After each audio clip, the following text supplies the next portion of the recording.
अल्हम्दुलिल्लाह, लिबास के आदाब के सिलसिले में ये भी है कि एक तो किबर नहीं करना चाहिए और इसराफ नहीं करना चाहिए। और इसी तरीके से अल्लाह के रसूल सल्लल्लाहु अलैहि वसल्लम ने फरमाया कि जो तकब्बुर के साथ जो है अपने कपड़े को टखने से नीचे लटकाता है, उसकी तरफ अल्लाह रब्बुल आलमीन क़यामत के दिन नजर करम भी नहीं करेगा। हदीस के अल्फाज हैं, मन जर्रा सौबहु खुयलाअ लम यंज़ुरुल्लाहु इलैहि यौमल क़ियामा, कि ऐसा आदमी के जो तकब्बुर के साथ अपने कपड़े को जो है वो टखने से नीचे लटकाता है, तो ऐसे आदमी की तरफ अल्लाह रब्बुल आलमीन क़यामत के दिन नजर करम भी नहीं करेगा। तो हजरत अबू बकर रज़ियल्लाहु अन्हु फरमाते हैं कि मेरी तैबंद जो है वो कभी गैर इरादी तौर पर, गैर फितरती तौर पर जो है वो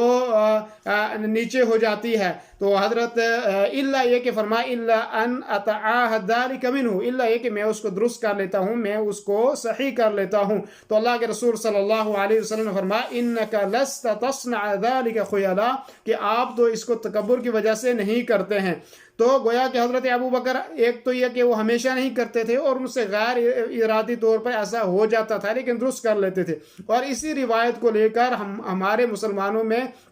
एक तबका ऐसा है कि जो अपनी पहचान ही यही बताता है कि हमारा पाजामा टखने से नीचे होगा तो हमारी ये पहचान होगी कि हम जो है कोई सुन्नी हैं या हम फलां जो है मसलक से हैं या फलां मसलक से हैं। और दूसरों की पहचान ये रखी हुई है कि जो आदमी, जिस आदमी का भी पाजामा टखने से ऊपर होगा तो वो वहाबी है या फलां है या फलां है। तो ये एक गलत बात है। और इससे जाहिर साफ एक ये हदीस नहीं, इसके अलावा भी दूसरी हदीसें मौजूद हैं कि जिसके अंदर अल्लाह के रसूल सल्लल्लाहु अलैहि वसल्लम ने तकब्बुर की शर्त भी नहीं लगाई है कि बगैर तकब्बुर के भी अगर कोई आदमी उसको पाजामा टखने से नीचे लटकाता है तो ये हराम है, ये नाजायज़ है और वो हिस्सा जहन्नम के अंदर जलेगा। लेकिन फिर भी लोग जानबूझकर कहते हैं हम आशिक रसूल हैं, हम जो है रसूल सल्लल्लाहु अलैहि वसल्लम से मोहब्बत करने वाले हैं और हम जो है बाकी सारे गुस्ताख रसूल हैं। लेकिन अगर सिर्फ यही बात देखी जाए तो आप देखें कि इसको वो जानबूझकर, बल्कि मैं समझता हूं वो सवाब समझकर इसको नीचे रखते हैं और कहते हैं हम तकब्बुर से इसको नहीं करते।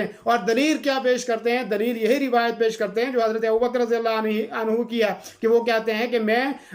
कि अल्लाह के रसूल ने फरमाया कि आप तकब्बुर की वजह से इसको नीचे नहीं करते। लेकिन इस रिवायत के आप पीछे वाले अल्फाज क्यों नहीं देखते कि जिसके बारे में हजरत अबू बकर ने कहा कि इल्ला ये कि मैं उसको कभी गैर इरादी तौर पर ऐसा हो जाता है लेकिन मैं उसको दुरुस्त कर लेता हूं, मैं उसको सही कर लेता हूं। तो तब अल्लाह के रसूल ने फरमाया कि आप तकब्बुर, और हजरत अबू बकर के बारे में कौन कह सकता है कि वो तकब्बुर से ऐसा करते होंगे? वो तो उनके दिल के अंदर तकब्बुर के बारे में हम सोच भी नहीं सकते हैं, तो